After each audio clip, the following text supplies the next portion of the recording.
Alam niyo po ba kung bakit madalas hirap tayong mag-move on o mag-move forward sa ating paglilingkod sa Panginoon o sa ating paglapit sa Diyos?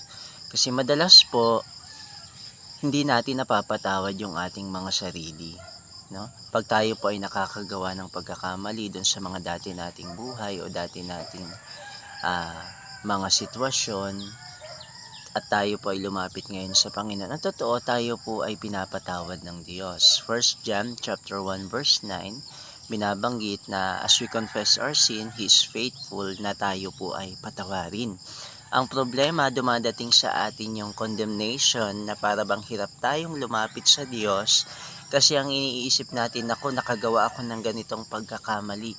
Nako, hirap akong lumapit sa Panginoon kasi ganito ko kasama. Mga kapatid, kung ikaw nga ay napatawad ng Diyos sa iyong paghingi ng tawad sa Kanya, gayon din naman, patawarin mo ang iyong sarili. No? Ang Panginoon, siya po ay nagpapatawad at hindi ka makaka-move forward hanggat hindi ka nakakalaya o hindi mo napapatawad ang sarili mo.